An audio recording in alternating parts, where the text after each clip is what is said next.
Армысыздар, Елбес телекомпаниясының тікелей эфирінде жаңалықтар. Сіздермен Бибінұр Хамитқызы, алдымен аңдатпа. Шенеуніктер атаулы әлеуметтік көмек алатын көп балалы аналарға 8 наурызда төленетін бір реттік төлем сомасын атады. Темекі қалдығы үшін 20 мың теңге. Полицейлер шылым шегетіндерді жазалауда. 18-й маршрут объявляет после Толстого остановку торговый дом «Жарык». Его уже 10 лет нету, этого торгового дома. Ербес көрермендері павлодарлық аялдамалардың атауын жаңартуды сұрауда. Тізім бекітілуде. Наурыз мейрамында Қазақстан эстрадасының қандай жұлдыздары өнер көрсетеді. Халықаралық әйелдер күніне орай атаулы әлеуметтік көмек алатын көп балалы ата-аналарға бір реттік төлем беріледі. Мамандар биыл төлемақы сомасының артқанын айтуда. Бір реттік көмек көлемі қанша? Алдағы сюжетте. Көп балалы ана болу жауапкершілігі әсте үлкен, әсіресе материалдық тұрғыдан қиындықтар болатыны сөзсіз. Осы орайда келе жатқан әйелдер күніне орай атаулы әлеуметтік көмек алатын көп балалы аналарға жыл сайынғы бір реттік төлем беріле бастайды. Биылғы сома 19.660 теңге. Көлемі айлық есептік көрсеткішке байланысты өзгерген. Ендігі жұмадан бастап, 3 наурыздан бастап, 8 наурызға дейін төленетін болады. Ол болжамда бәрі бюджетке қарастырылған.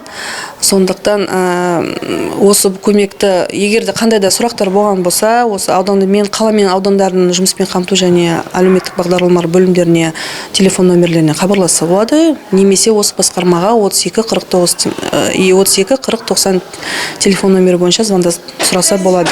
Облыс бойынша 700-ден астам нәзік жан төлем алады екен. Солардың бірі Әлмира Жүрсінова. 4 баланы тәрбиелеп отырған ана, мұндай көмектердің болуы маңызды дейді. Жыл сайын осы 8 наурызға қарай көп балалы аналарға үкіметтен қаржылай көмек бар.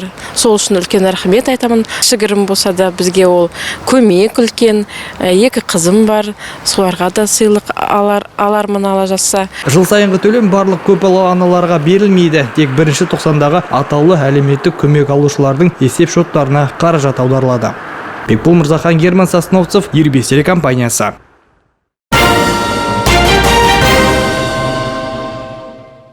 Павлодарда ер адам бұрынғы әйелі тұратын үйдің есігін бояп өртемек болған. Келіншек полицейге осындай шағым түсіріпті. Және күдікті өз айыбын мойындап, оған айыппұл салынды. Оқиғаның мән-жайы әлеуметтік желі жаңалықтарында.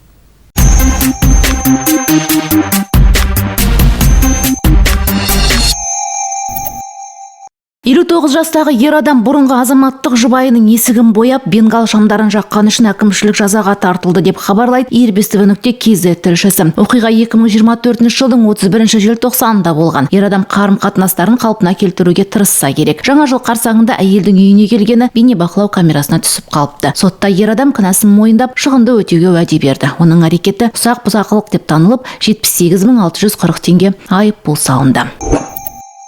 Павлодарда темекі тұқылын көшеге тастағандар әкімшілік жауапкершілікке тартылуда деп хабарлайды ERBESTV.KZ. Құқық бұзушылар бейнебақылау камералары арқылы анықталады. Жедел басқару орталығының операторлары ұсақ бұзақылықты тіркеп, полиция қызметкерлерін оқиға орнына жібереді деп хабарлады Павлодар облысы полиция департаментінің баспасөз қызметі. Жыл басынан бері осындай 200-ге жуық адам жауапкершілікке тартылған. Айыппұл мөлшері шамамен 20 мың теңгені құрайды. Таяқ жерге тасталды, айыппұл салу басталды. Мен бұл дұрыс деп санаймын. Есесіне қазір біршама қала таза болып қалды.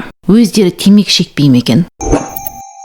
Ербес телеарнасы барлық әлеуметтік желіде қолжетімді. Жаңалықтар, сүйікті бағдарламалар мен киноларыңызды өткізіп алсаңыздар сайттан қарауға болады. Онда сондай-ақ Қазақстанның да әлемнің де қызықты ақпараттары осында. Және эфирдің де барысын тамашалай аласыздар.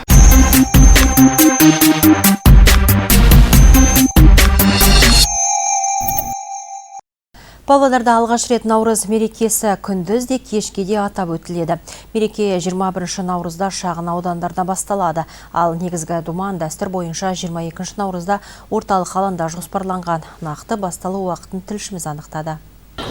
Қазақстандықтар Наурыз мейрамында 5 күн демалады. Павлодардағы 20 алаңда киіз үйлер орнатылып, шағын аудандарда серуен таңғы 11-ден басталып, күндізгі сағат 2-ге дейін жалғасады. Ал орталық алаңда 22 наурызда павлодарлықтар көктемгі күн мен түннің теңелу күнін кеш батқанға дейін тойламақ. Мерекелік бағдарлама кешкі 8-ге дейін жалғасады. Осы күні демеушілер есебінен отандық эстрада жұлдыздары да шақырылмақ.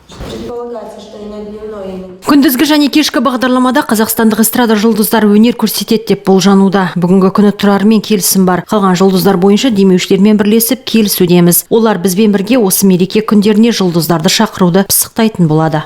Наурыз мерекесін былтыр жылдан бастап тойлаудың жаңа дәстүрін қалыптастырып, оның мазмұнын идеологиялық мәнімен байыту үшін жыл сайын 14-23 наурыз аралығында Наурызнама күндігі жарияланып, оның әр күні белгілі бір тақырыпқа арналады.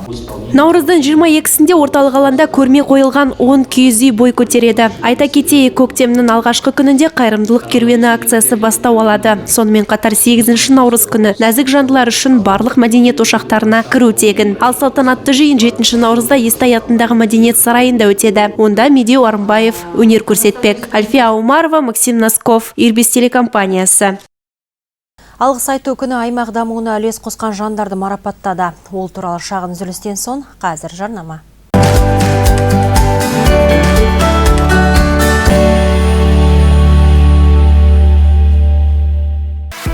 Өлдеген желден шаршадыңыз ба? Әйнектеріңіз жабылмай ма? Балаларыңыздың қауіпсіздігі үшін алаңдайсыз ба? Ремонт Окнопласт көмекке келеді. Сервистік қызмет көрсету және пластикалық терезелерді жөндеу сапа кепілдігімен жасалады. Еңістерін орнату, резинкесін, шыныларын, терезе жақтауларын, тұтқаларын, пластик табалдырықтарды ауыстыру. Павлодар, Ақсу қалаларында диагностика жасау тегін. Жақын маңдағы ауылдарға 1000 теңге. Ремонт Окнопласт шарттары ең қолайлы. 2 немесе одан да көп терезелерді жөндеу кезінде терезе бекіткіш пен механизмдерді тазалау сыйлыққа ұсынылады. Сонымен қатар зейнеткерлер мен жәрдемақы алушыларға -10% жеңілдік қарастырылған. Тегін диагностикаға өтініш пен жұмыскерлерді шақыру ыңғайлы уақытта. Анықтама телефоны 8747 816 1902. Ремонт Окнопласт. Көмектесеміз, жақсартамыз, оқшаулаймыз.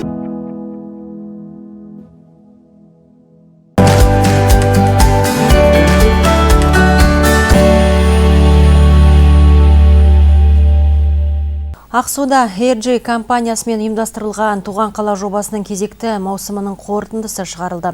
Айта кету керек, ол бірнеше жылдан бері жүзеге асырылып келеді. Біздің түсіру тобы Металлургтер қаласында жүргізіліп жатқан ауқымды жұмыстармен танысты. Туған қала жобасы адамдарға қай жерде қандай нысандарды жабдықтау керектігін дербес ұсынуға мүмкіндік береді. Бұл ойын алаңдары, шағын стадиондар және тағы басқа оқиғалар болуы мүмкін. 2025 жылы жүзеге асыру үшін 16 ұсыныс таңдалған. Оның 6-ы мәдени оқиға, яғни конкурстар, концерттер, шығармашылық кездесулер өтпек. Айту керек, іріктеу дауыс беру арқылы өтті. Оған моноқаланың барлық тұрғындары қатыса алды. Бізге әрине маңыздысы осы біздің қаланың тұрғындары қалаған проекттарды іске асыру. Сол өте маңызды. Сол үшін біз осы жылда осындай конкурс өткіземіз. Әрине бізге өте маңызды біздің қаланың тұрғындары өз қаланың инфраструктурасын дамығаны өте маңызды бізге. Металлургтер қаласының тұрғындары туған қала жобасы аясында Ақсудың көркеюіне куә болуда. Еуразиялық топ құрамының қызметкерлері де жобадан қалыс емес. Жеңімпаздар арасында Ақсу ферроқорытпа зауыты цехының бастығы Рустам Бакраденов бар. Оның ұсынысы 400-ден астам дауыс жинаған. Стритбол алаңын салу менің ойымда көптен бері жүрген ұсыныс еді. Біздің балаларымыз, оқушыларымыз, тіпті ересектер барлық стандартқа сай стритбол алаңында жаттығып жарыстарға қатысуы мүмкіндігі туады. Жобаларды іске асыру ауа райы қолайлы болған тұста қолға алынбақ. Жұмыс барысы автор мен Ақсу тұрғындарының қатаң бақылауында болады. Мәселен, моноқала тұрғыны Бақытбек Сатабаев та жобаның жеңімпазы. Ол соңғы сәтте қалалық перзентхананың аумағын көркейту идеясымен үздік 10-ға кірген. Перзентханадан шыққан әйелдер естелікке суретке түсу алу үшін заманауи фото аймақ болса деген ой болды. Айтып өткенімдей, тұрғындар маған туған қала жобасында қолдау білдірді. Тұрғындардың ұсыныстарымен көптеген қызықты ойлар жүзеге асырылады. Мысал ретінде жағалау аймағы мен саябақты айтып өтсек болады. RG компаниясының қаржыландыруының арқасында Ақсу бойынша балалар мен ересектерге арналған демалыс аймақтары, спорттық нысандар құрылуда. Айту керек, қаланың әрбір тұрғыны жаңа жобасын ұсына алады. Келесі байқауға дейін жеткілікті уақыт бар. Альфия Аумарова, Герман Сосновцев, Ирбис телекомпаниясы. Қазақстанда ақпан айындағы автогаз қымбаттау мұнымен тоқтамай алдағы жылдары өсім динамикасын жалғастырмақ. Бұл туралы энергетика министрлігінде айтты. Бизнес жаңалықтарында тақырыпты айдарымыздың жүргізушісі Дархан Бекішев жалғастырады. Әріптес, сөз өзіңде. Рахмет, әріптес. Армысыздар. Нұркезет сайт хабарлағандай осы күні газ экспорт есебінен субсидияланады. Жыл сайын Қазақ газ ұйымы миллиардтаған шығын табады. Бұл туралы энергетика министрі Алмасадам Сатқалиев жеткізді. Компания дефолт болмас үшін нөлдік табыстылық деңгейіне жеткізу үшін алдағы 5 жылда автогазды 30%-ға жыл сайын арттырып отыру пысықталуда. Сол кезде ғана отынды жеткізуші ұйым шығынға батпайды деп жеткізді министр. Айту керек, ақпан айында көгілді отын барлық елде қымбаттады. Біздің Павлодар облысында газ 82 теңгеден бірден 102 теңгеге өсті. Өзге жаңалықтарға көрсек, сәнді және әмбебап кез келген салтанатқа сай классика. Қара түс ешқашан өзектілігін жоғалтпайды. Глассман дүкенінде классикалық ерлер костюмдерінің жаңа түсімі. Өнімнің материалдары жеңіл, денеге ыңғайлы болып келеді. Көктемгі сұрыпталым үлгілері талғамыңызға сай болады. Оған қоса жазғы мектеп бітіру кешіне арналған костюмдерді тиімді бағамен алуды қазірден бастап ойлау қажет. Түлектерге деген таңдау мол. Академик Сатпаев 130 Сити Центр сауда үйінің 2-ші қабаты. Дүкен таңғы 10-нан кешкі 8-ге дейін істейді. Глассман дүкенінде гардеробты жаңартуға асығыңыздар. Соңында валюта бағамына көз жүгіртсек, Павлодардағы айырбастау пункттерінде доллар 503 теңге 50 тиын, евро 528 теңге, ал рубль 5 теңге 75 тиыннан сатылуда. Бүгінге осы сөз кезегі өзіңіздер білесіз. Дархан, рахмет. Геринг көшесіндегі аулада жаяу жүргіншілер жүретін жерде оқшауланбаған жылу магистралін тұрғындар телефон камерасына түсіріп редакциямызға жолдады. Осы және өзге де бейнелер мобильді қосымшада. Тұрақты айдарымызға кезек берсек.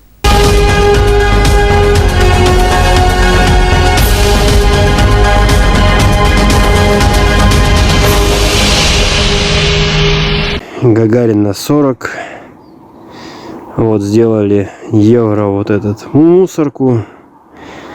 А бачки стоят вот здесь. Для чего деньги тратят? Зачем это все делают? Интересно.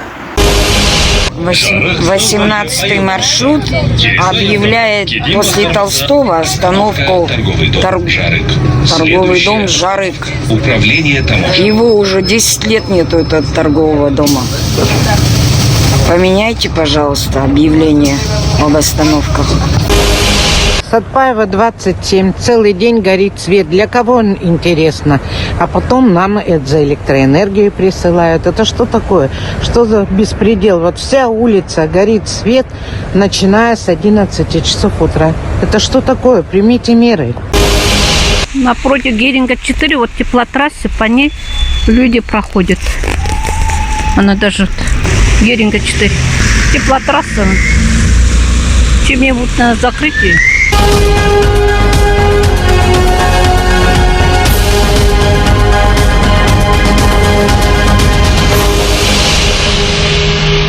Аулада тұрған көлікті біреу зақымдап, орнынан кетіп қалған жағдайда не істеуге болады? Дәстүрлі айдарымыз аясында бұл тақырыпқа түсініктеме беруге тырысамыз. Шығарылымды коммуналдық ақпар жалғастырады.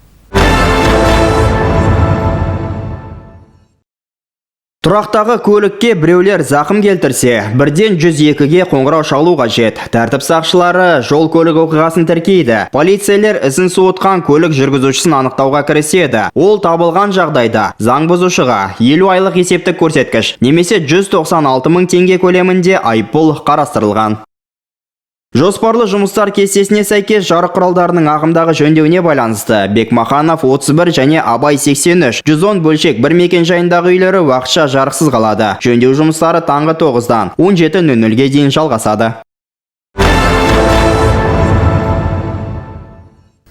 Баянауыл ауданы Қаражар елді мекені тұрғыны Есен Жүсіпбаев әлеуметтік желі қолданушылар арасында ауылдық блогер ретінде танымал. Мектептің шаруашылық меңгерушісі жұмыстан тыс уақытында табиғаттың көркем жерлері мен жабайы аңдарын түсіріп, мыңдаған қаралым жинауда. Алғыс айту күні қарсаңында жерлесімізге марапат табысталды.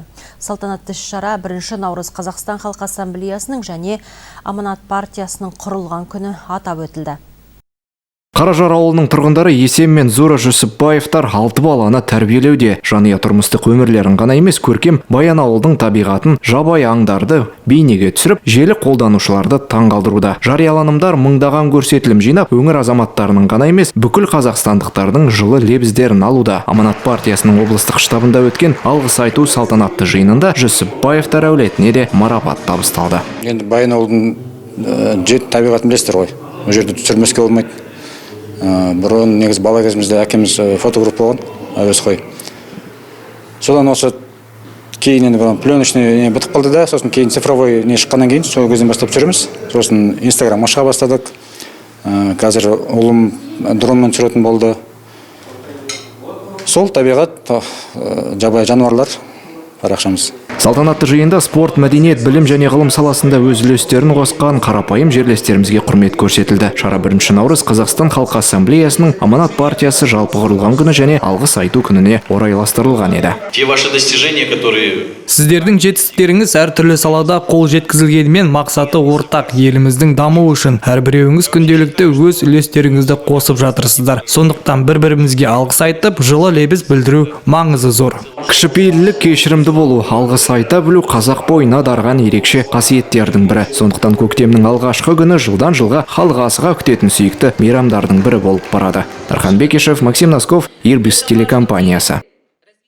Қадрали Қабдылуахитов жастар арасындағы Қазақстан чемпионатында 2 алтын медаль ұтып алды. Үстел теннисі шебері Өскеменде бақ сынады. Біздің ақсулық спортшы жұптық және аралас есепте бақ сынады. Басқа да ақпараттар спорт жаңалықтарында сәлден кейін жалғастырамыз.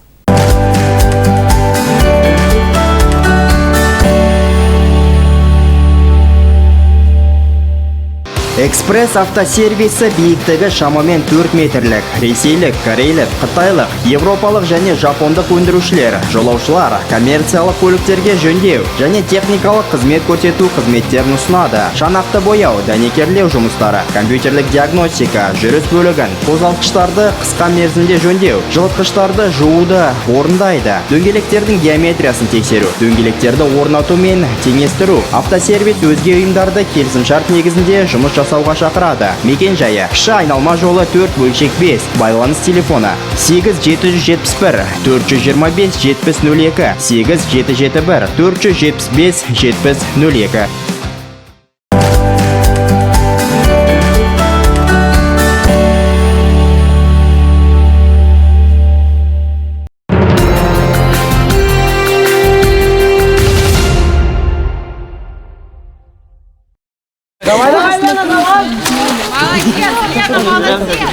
Қостанайлықтар жерлестерімізге барынша қолдау көрсетті. Өскемен болса Ақмола облысына жанкүйер болды. Гранд тур сайысында бұл командалар арасында бәсекелестік жоғары болды. Әрбір облыстан жиналған 4 биатлоншы өнер көрсетті. Жеңімпазды алдын ала анықтау мүмкін емес. Бұл жарыста аймақ намысын 9 спортшы қорғаған. 3 человек в младшей подгруппе и получается... 3 адам кіші топтан 6 ересектер арасында өнер көрсетті. Олар спринт сайысына тіркелді. Әрбір топта қызу бәсекелестік орын алған. Мұнда 16 адам сайысқа қатысу үшін таңдалды. Жарыстың әрбір кезеңінде қолдау жоғары деңгейде болды. Бұл спортшыларға ерекше күш-қуат сыйлағандай. Эстафетада қожайындар 5 медальге ие болды. Евгений Колесников және Егор Прохоров чемпиондық атақты тойлады. Вячеслав Дымовских және Егор Горбачевский күмісті місе тұтты. Жалпы дүбірлі додаға 120 спортшы қатысты. Айта кетсек, биыл Қазақстан кубогы бірегей форматта ұйымдастырылатын болады.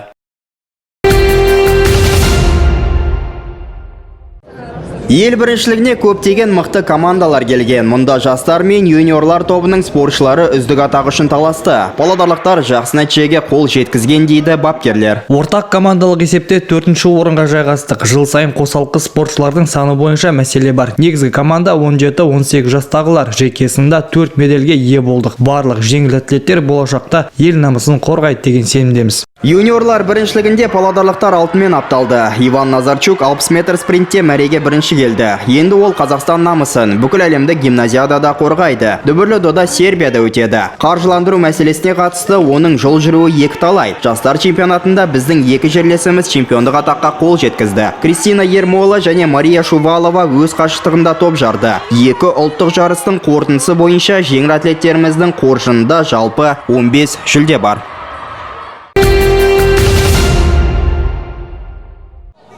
Ертіс 2010 командасы Дарын атты республикалық турнирде Б тобына түсіп, Алаш РКС, Каспий, Шахтер, Оңтүстік және Қайсар командалармен шеберлік байқасты. Алексей Сорокин шәкірттері тартысты бәсекеде максималды 15-тен 10 ұпайға қол жеткізді. Жаман емес. Сонымен қатар Павлодарлық футбол орталығының Ертіс 2011 командасы жалын турниріне қатысты. Аталмыш республикалық жарыста елордалық футбол үйі алаңында өткізілген еді. Әлібек Аяғанов қол астындағы жасөспірімдер де өз тобында 5 матч өткізген. Футбол федерациясының бастамасымен өткен қос жарыс біздің жасөспірімдерімізге чемпионат алдындағы дайындығы үшін ұйымдастырылды. Жалын және Дарын турнирлерінде де плей-офф кезеңі жоқ, сәйкесінше жүлделі орындар ескерілмеген. Бастысы тәжірибе жинау. Ертіс 2011 және Ертіс 2010 командалары бірдей ұпай жинады. Жарыстарда жерлестеріміздің 5 матчтан өткізді. Ұжымдардың еншісінде 3 жеңіс, 1 жеңіліс және тең ойын. Жаттықтырушылардың ойынша жас аяқ допшылар жақсы тәжірибе жинап, енді чемпионатқа дайындықты жалғастырады. Маусым наурыз айында басталады деп күтілуде. Спорт туралы бүгінге осы, алайда біз сіздермен қоштаспаймыз. Қазір арнайы ақпараттық бөлім жаңалықтарын назарға ұсынамыз. Арнамыздан ауыспаңыздар.